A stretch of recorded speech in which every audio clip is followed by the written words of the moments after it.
Hola, ¿cómo les va? Bueno, estamos acá para arrancar con la clase referida a Anthony Giddens, este, un autor que propone un enfoque sociológico que podríamos llamar integrador o dialógico, si quieren. También hay algún autor como Kurkuf, en un libro bastante reciente sobre las nuevas sociologías, propone llamar relacionismo metodológico.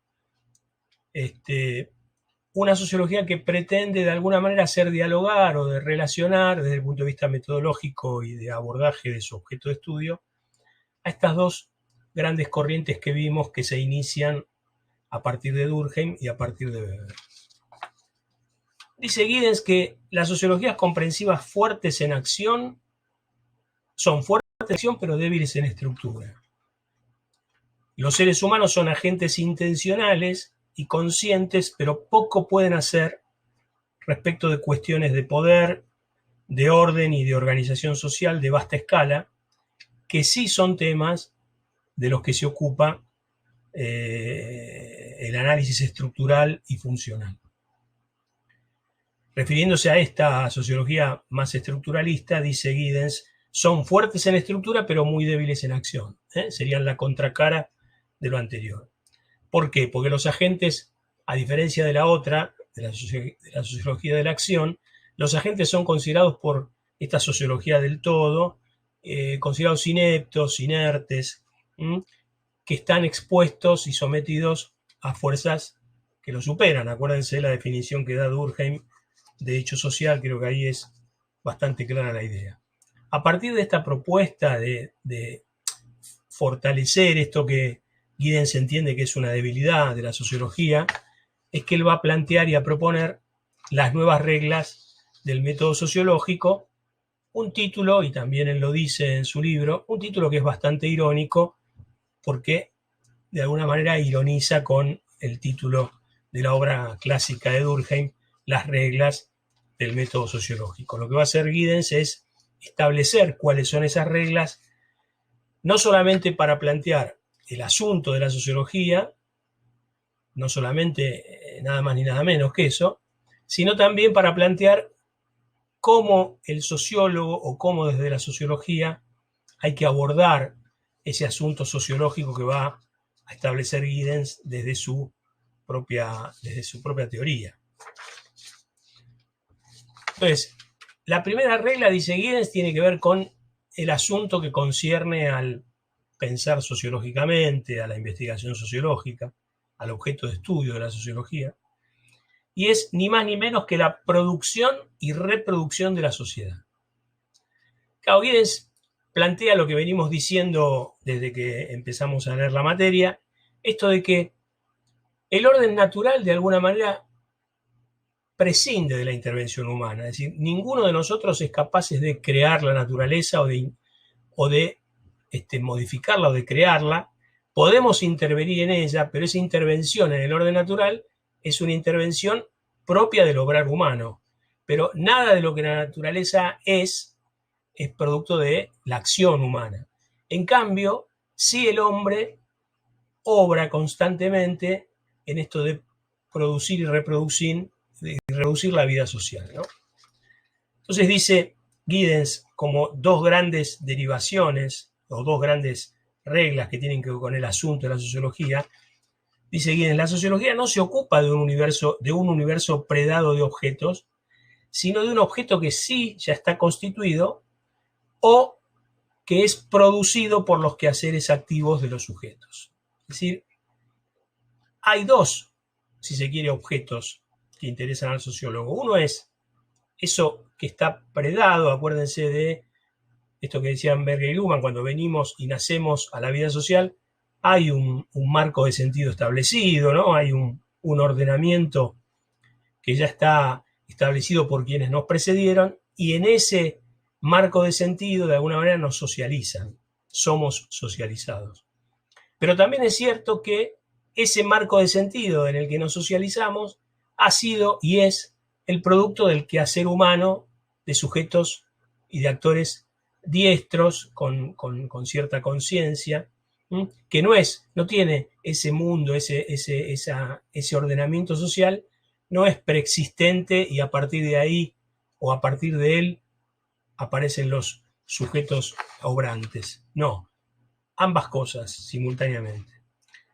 Por consiguiente, entonces, va a decir Giddens, la producción y reproducción de la sociedad ha de ser considerada como una realización diestra por parte de sus miembros. Es decir, a la sociología de Giddens le va a interesar tanto el orden establecido o el orden estructural, las propiedades estructurales de la vida social, pero también le va a interesar el obrar humano en tanto es el que produce y reproduce ese orden social que algunos creyeron estaba por encima y que se imponía por sobre la actuación de los sujetos.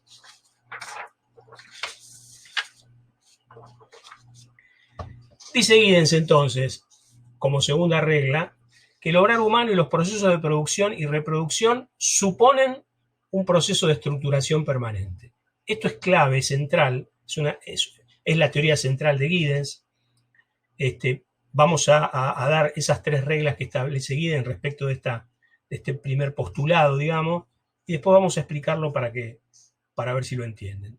Dice Giddens, el obrar de agentes diestros, el obrar humano, es limitado, es decir, los hombres no producen a la sociedad o no producen orden social bajo condiciones de su propia elección.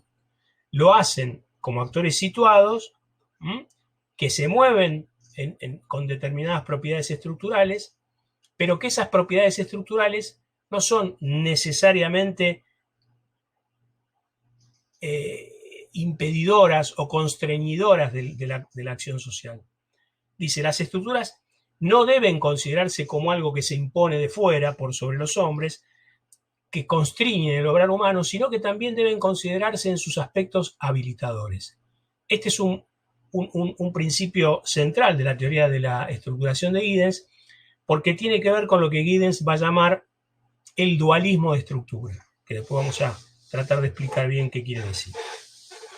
Entonces, el obrar humano es clave para entender la estructura, la existencia de la estructura.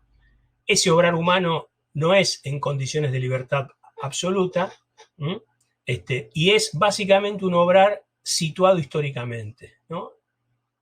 La estructura no debe entonces considerarse como que constriñe el obrar humano, sino que tiene también posibilidades de habilitar cierto determinado margen de acción. Entonces, esa interacción que tiene que ver con el obrar humano, dice Durkheim, se da por distintas modalidades en que el hombre combina los recursos que posee y que básicamente se despliegan en un mundo que está determinado por el sentido de la acción, normas y el poder. Sentido, normas y poder son los elementos de la interacción humana en la producción y reproducción del orden social, según Giddens. Esto es lo que lo lleva a él a plantear su teoría de la estructuración, este dualismo de estructura, que dijimos, por un lado, lo del dualismo de estructura tiene que ver con que la estructura tiene esa dualidad. Constriñe el obrar humano, pero al mismo tiempo lo habilita. ¿Y por qué de la estructuración? Porque Giddens, y acá hay una crítica muy fuerte que le va a hacer Giddens a los sociólogos de los sistemas o de las estructuras, porque en realidad las estructuras existen a partir de las prácticas de los actores o de los agentes. Ahora, esas prácticas que le dan existencia a la estructura, a diferencia de lo que dice la sociología más de la totalidad, que dice que la estructura tiene una existencia independiente de lo que hacen los hombres y que casi, digamos, como dice Durkheim, que se impone sobre el obrar humano o sobre las acciones humanas, lo que dice Giddens es que ese obrar humano es el que justamente produce y reproduce las propiedades estructurales de la vida social. Pero guarda, porque acá hay un elemento que Giddens se va a encargar de explicar especialmente. Cuando habla Giddens de producción y reproducción de la vida social, en términos de producción y reproducción de estructuras, de determinados ordenamientos, no necesariamente Giddens dice que la producción y reproducción está ligada a la transformación o al cambio, sino que también participa del mantenimiento de determinadas propiedades estructurales. Es decir, tanto para mantener las propiedades estructurales de determinado orden como para transformarlo, cosa que puede eventualmente ocurrir, siempre estamos hablando de un proceso de estructuración. Es decir, y esta idea es clave en Durkheim, la estructura existe a partir de las prácticas. Si no hay prácticas no se puede hablar de estructura. Las estructuras no existen fuera del tiempo, no existen fuera de la historia, existen en la medida en que hay prácticas humanas, hay un obrar humano que les da existencia. Podemos poner acá el ejemplo del Leviatán. Es decir, uno podría imaginar que el Leviatán, en tanto orden estructurado de la vida social, en la forma de Estado, uno lo puede imaginar como un monstruo marino, y que ese monstruo marino hace que los individuos posterguen sus intereses individuales a partir de cierta necesidad de un orden fuerte. Entonces, uno imagina que hay un monstruo marino que es la estructura, que es lo que define las propiedades del orden, y que nosotros tenemos que acatarlas. Bueno, en realidad lo que dice Giddens es, o lo que diría Giddens, porque este ejemplo no lo pone Giddens, lo estamos poniendo nosotros, lo que diría Giddens es que efectivamente uno puede tener una idea antropomórfica del Leviatán, puede imaginar que se trata de un monstruo que ordena nuestras vidas, pero esa idea de que existe ese monstruo ordenador es porque los hombres actúan y reproducen y producen determinado orden estructural. Si no pensáramos, si no actuáramos, no imaginaríamos un orden, en este caso estatal, que podría tener forma humana, o forma de ser mitológico. Es decir, son las prácticas lo que definen a las estructuras, dice Durkheim, y si no hubiera prácticas, si no hubiera un obrar humano, uno no podría decir que hay estructuras. Es interesante porque este proceso de estructuración en realidad lo que está diciendo es que las estructuras, al ser dinámicas, van siempre siendo. Uno no puede hablar de que hay una estructura que se separa del obrar humano, sino que la estructura justifica su existencia en el marco de sentido que producen las acciones humanas, ¿sí? No hay algo que es una estructura por un lado y después por otro lado las acciones humanas. No, ambas cosas tienen que ver con este proceso de estructuración. Y esta es una idea clave en Durkheim, que ustedes van a tratar de afianzar, de recordar, porque se opone claramente tanto a la visión de la acción pura como a la visión de la sociología de los sistemas, digamos, o de las estructuras. Acá yo estoy viendo unos gráficos y unos PPT, que es lo que orientan mi charla, que ustedes ya lo habrán recibido porque lo subimos, creo que ayer a la tarde lo subimos a la plataforma Edmodo, y la idea es que esos PPT les permitan por ahí no solamente acompañar las lecturas, sino seguir atentamente esta charla que estamos teniendo o esta clase que estamos grabando para ustedes. Ese proceso de estructuración, dice Giddens, basado en el dualismo de estructura, consiste básicamente en la interacción social, el obrar humano, que dice Giddens, como dijimos antes, es modalidades de combinación de recursos que tienen los actores, porque Giddens dice los actores están situados históricamente, pero tienen cierta conciencia, cierta capacidad estratégica, cierta destreza para ir actuando y produciendo y reproduciendo el orden social, que como dijimos puede ser para mantenerlo y sostenerlo, como también y eventualmente para transformarlo. Esta interacción, este obrar humano, a diferencia de Marx, Giddens va a decir, sí, es cierto, los hombres hacen su historia, como diría Marx, pero no siempre hacen historia siendo conscientes de que la hacen o sabiendo de lo que están haciendo. Pero lo que está claro es que siempre hay un obrar humano que produce estructuras, ¿sí? Estructuras que al mismo tiempo permiten el obrar humano, como después vamos a ver con el ejemplo del lenguaje, un ejemplo muy claro que pone Giddens, que me parece que es el ejemplo que yo tomaría si estuviera en el lugar de ustedes para estructurar el pensamiento de Giddens, para entender el pensamiento de Giddens.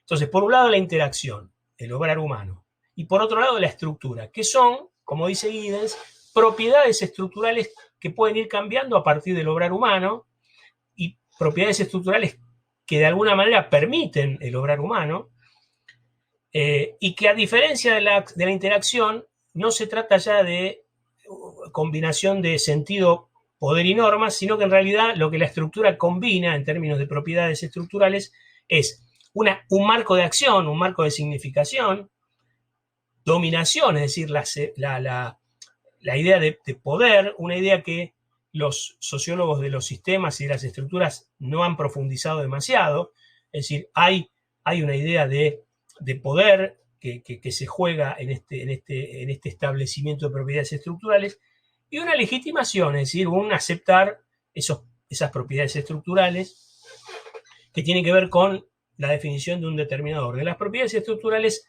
llamado de otra manera, sería en definitiva el orden social, ¿no? Es decir, y dice Giddens, repetimos lo que dijimos antes, la estructura no es ni atemporal y por tanto tampoco ahistórica.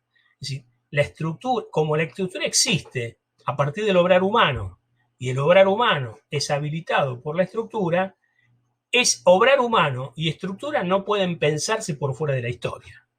Por eso, un obrar humano de sujetos o de agentes históricamente situados, a partir de estructuras o de propiedades estructurales que constriñen pero también habilitan la acción en ese mismo contexto histórico, en esa misma temporalidad histórica.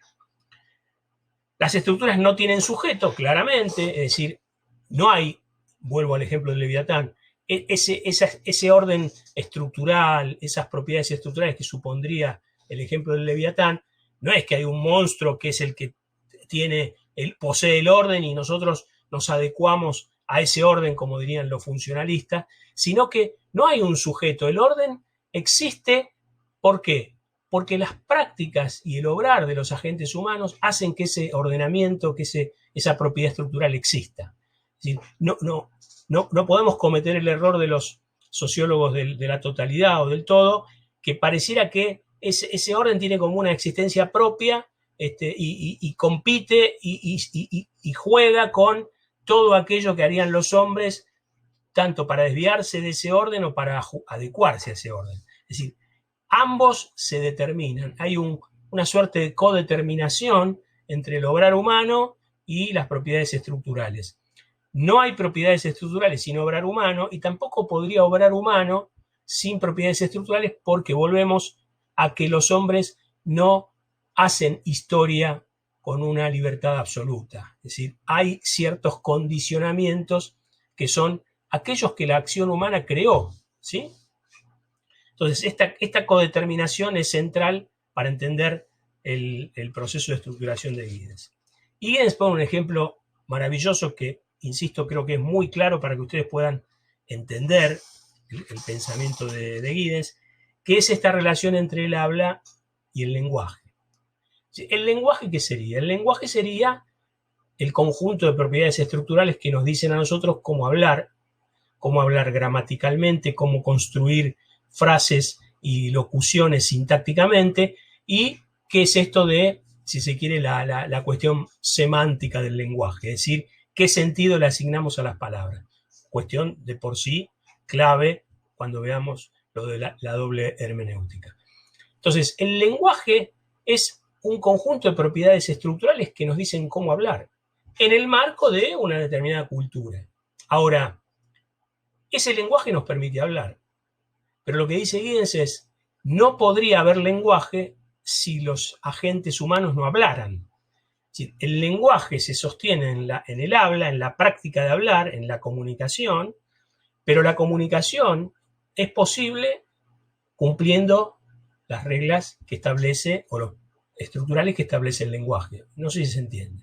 Es decir, cuando se habla de lengua muerta, pensemos en el latín, por ejemplo. En realidad una lengua es muerta porque no se habla. Porque uno podría identificar claramente cuáles son las propiedades estructurales del lenguaje. Pero ¿qué sentido tendrían esas propiedades estructurales si no permiten su existencia a partir de sujetos que lo hablen?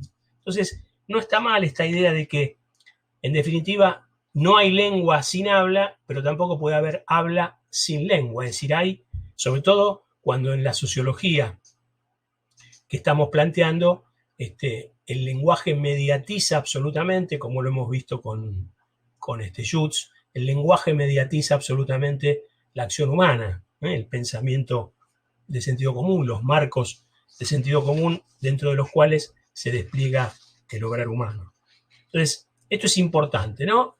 Entender la dualidad de estructura y entendiendo esa dualidad de estructura, entender qué quiere decir esto de la producción y reproducción del orden social, teniendo en cuenta que hay una codeterminación en Giddens entre el todo y las partes, entre la sociedad y el individuo, entre la acción y el sistema o la estructura.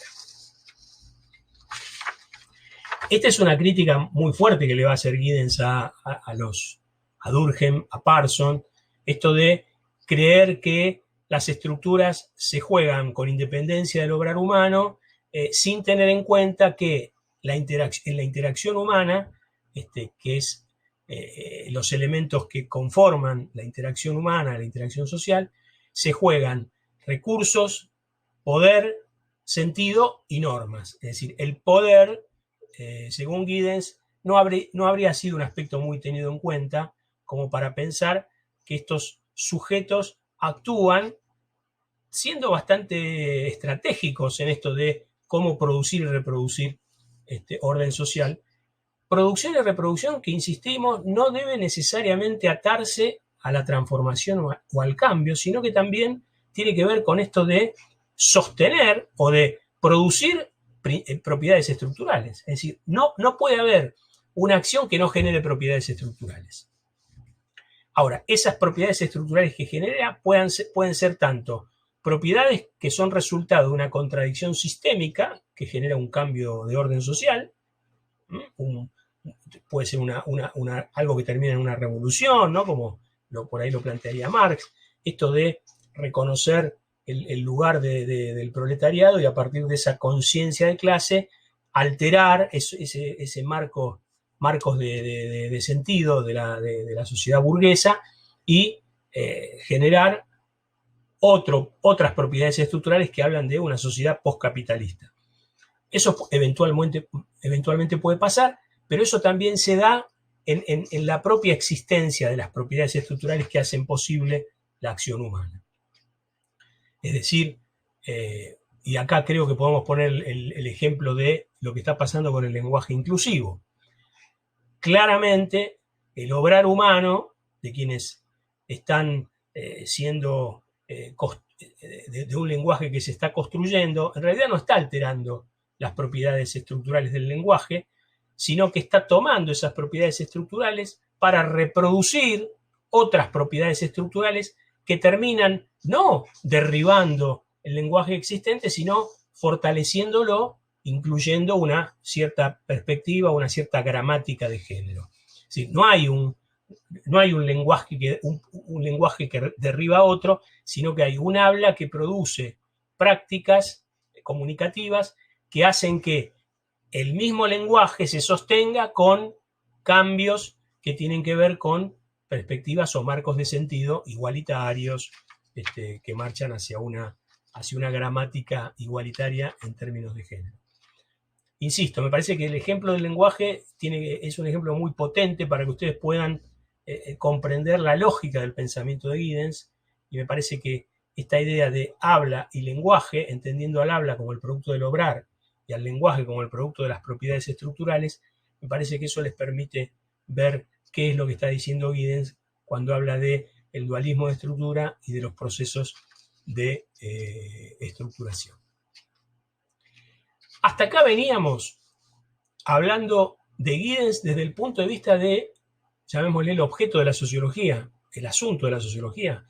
¿Qué es lo que debe estudiar la sociología? Entonces Giddens es claro, la sociología debe analizar el proceso de estructuración, es decir, la producción y reproducción de la vida social por parte del obrar, o a partir del obrar humano o del obrar de agentes diestros con conocimiento estratégico de la situación, combinando recursos e interactuando a partir de una combinación de normas, sentido y poder. Pero las nuevas reglas del método sociológico no solamente son establecidas para el objeto de estudio de la sociología, esta sociología dialógica, relacional o integradora, sino que también establece reglas desde el punto de vista de la actitud, del rol del sociólogo, y tienen que ver con que para Giddens lo que hace el sociólogo es construir un metalenguaje, digamos. Es decir, trabaja el sociólogo con los marcos de sentido que le propone la acción social, y de los que él es parte también, pero también trabaja tratando de adecuar ese lenguaje de la acción social que se inserta en el marco de sentido de esa acción, con el marco de sentido que le proporciona su paradigma. El término vale, Giddens lo rescata de su lectura de Kuhn.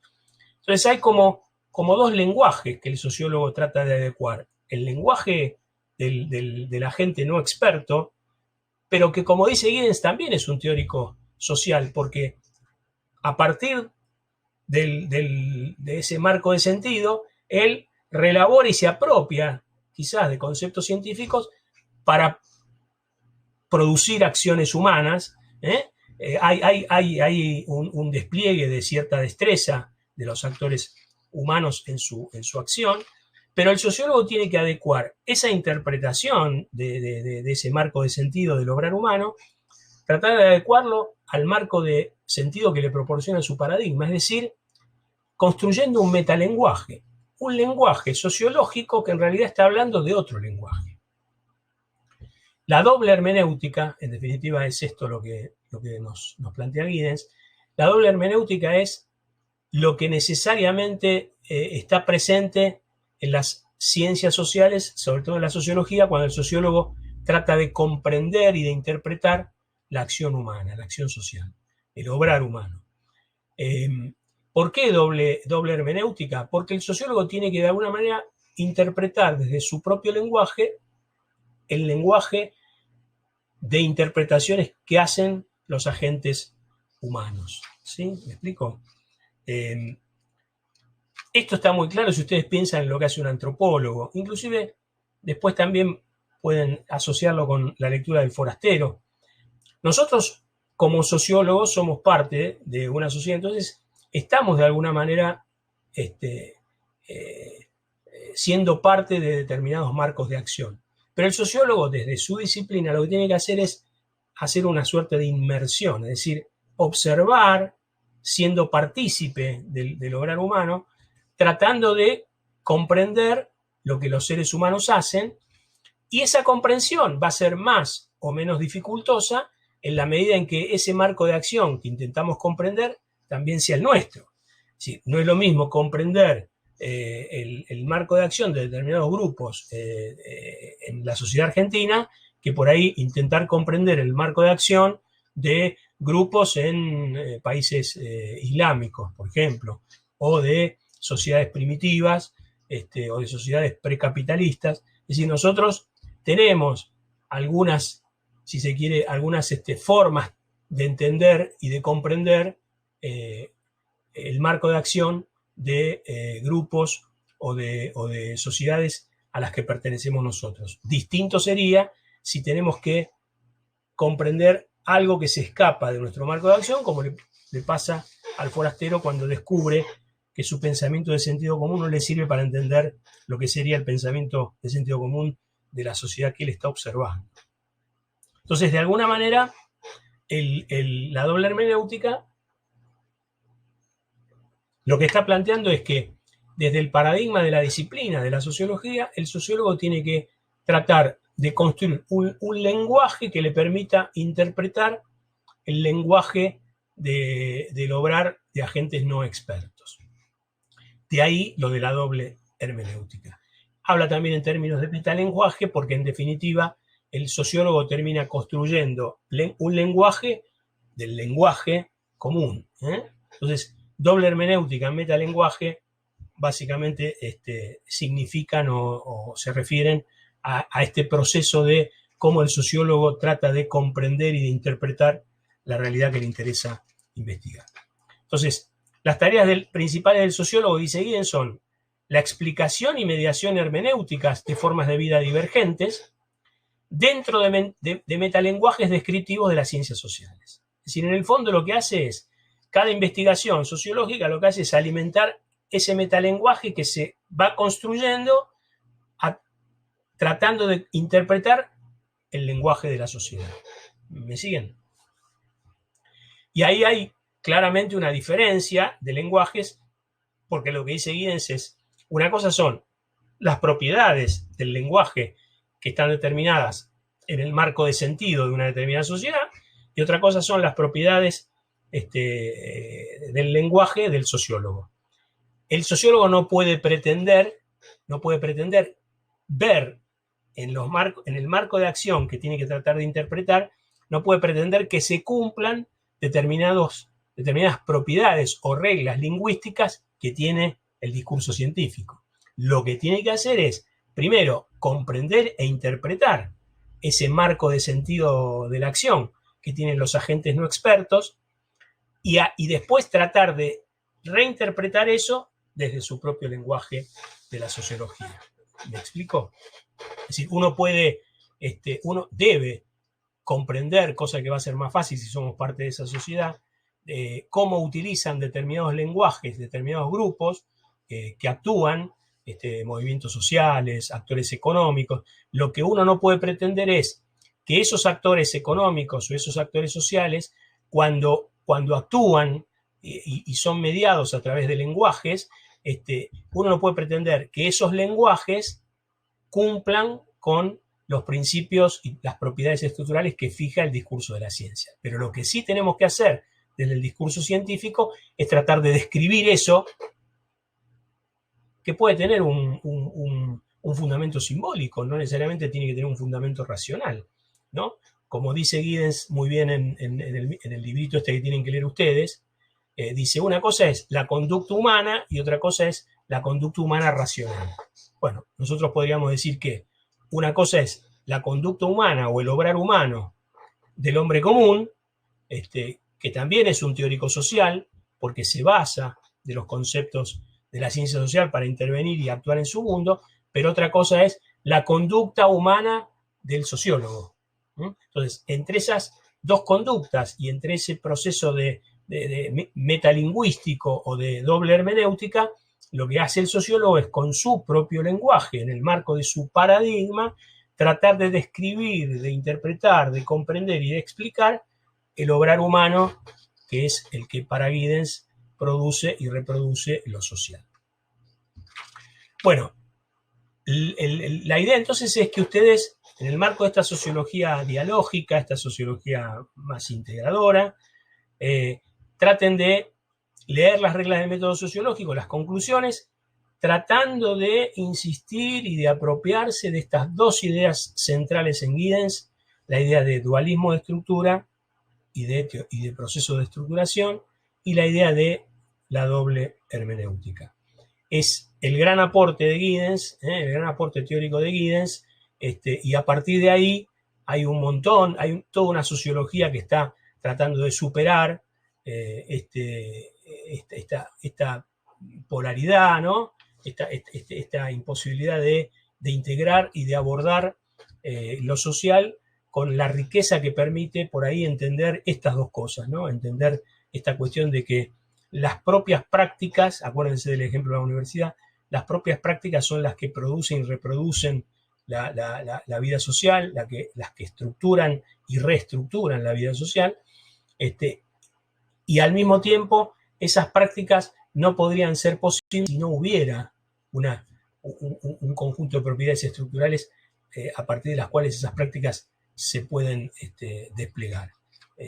La idea es un poco que enfaticen estas cuestiones. Estoy pensando si me olvido de algo, creo que no.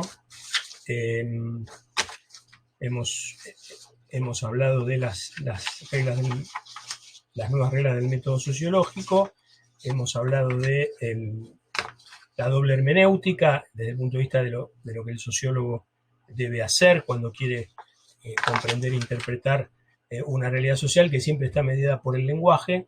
Entonces siempre es una cuestión de lenguajes, en este caso de metalenguajes y de metainterpretaciones, ¿no? Interpretar lo que interpretó el hombre común, el agente humano. El proceso de estructuración lo hemos visto en términos de cuáles son sus componentes y cuál es la lógica del proceso de estructuración. Así que bueno, Terminaríamos entonces esta presentación de Giddens con los conceptos centrales. Giddens revisa y le hace algunas críticas a la fenomenología, al pensamiento de Jutz. Por supuesto que critica fuertemente a toda la tradición o toda la escuela que arranca con Durkheim, pero entendemos que es un enfoque interesante para ir más allá de la discusión entre la acción y la estructura. Antes de despedirnos, lo que queremos tratar de decirles, como creo que lo hacemos siempre, es recordarles que no dejen de leer, de ir acompañando los videos con los PPT que les estamos mandando. La idea es que vean el PPT, escuchen el video y no dejen de leer los textos. Hagan los trabajos prácticos también. Lo ideal es que ustedes eviten que se les acumulen las lecturas para los días previos al parcial. Entonces me parece que por ahí, con el tiempo que lamentablemente tenemos, digo lamentablemente porque sabemos a partir de qué condiciones tenemos tanto tiempo para estar en casa, pero creo que es un tiempo interesante para que ustedes lo aprovechen haciendo cosas que por ahí no harían si pudieran estar al aire libre o haciendo otro tipo de actividades. Aprovechenlo, vayan de a poquito acompañando el ritmo de la materia. El PPT que les mandamos ayer, acuérdense, está subido con el criterio de PPT acumulativo. Es decir, tienen todo lo que lo que les mandamos antes, más Giddens, y insistimos en que es un criterio que nos sirve a nosotros. ¿Por qué? Porque nos permite, si cometimos un error, si omitimos algo o hay algo del PPT que nos hubiera gustado hacerlo de otra manera, siempre tenemos de ir hacia atrás y de corregir algunas cosas o de prolijar alguna otra o de agregarle algún dato gráfico a lo que hicimos. Entonces siempre podemos estar mejorando lo que les mandamos antes con los nuevos agregados, y finalmente uno imagina que van a tener en una única filmina, que vaya a saber, o filmina, en un único PPT, vaya a saber de cuántas exposiciones, cuántas diapositivas, van a tener toda la materia al final. Entonces nos parece que ese criterio es mucho más práctico por esto que les estamos diciendo. Por otro lado, en general hemos leído que suelen tener a veces problemas para bajar archivos de la plataforma. Ahí Gabriela estuvo reenviando y resolviendo como podemos todo lo que tiene que ver con los archivos de texto, con los PDF de los textos, pero también creo que lo dije en algún mensaje, me ha costado a veces adjuntar más archivos, sobre todo cuando es más de uno, porque pareciera que, aunque me dice que hay más de un archivo, cuando los quiero ver no me deja y la página se pone en blanco. Si eso les pasa a ustedes también, si ustedes no pueden abrirlos, aunque ahí dice que hay más de un archivo, pero no los pueden ver directamente del icono, lo que en general pueden hacer, y creo que eso no fracasa, es bajar el video desde el link que yo les hago figurar en el texto del mensaje. Porque cuando nosotros terminamos de grabar la clase, lo pasamos a un archivo de YouTube, lo subimos a YouTube, entonces van a ver que está en el cuerpo del mensaje donde les avisamos que está el video grabado, van a ver que directamente pueden linkear desde ahí, y en general ese procedimiento no falla. El que suele fallar, al menos me falla a mí, es cuando queremos directamente ir al video desde el archivito que está abajo. Así que, bueno, acá terminaríamos por lo menos con Giddens. Nos estaríamos viendo en la próxima clase, que será dentro de un par de días seguramente, siempre con la misma mecánica. Así que, bueno, un abrazo a todas, a todos, a todes. Sigamos en la senda del esfuerzo, tratando de superar esta situación complicada, esta cuarentena, y esperemos pronto volver a vernos presencialmente. Saludos a todos. Gracias.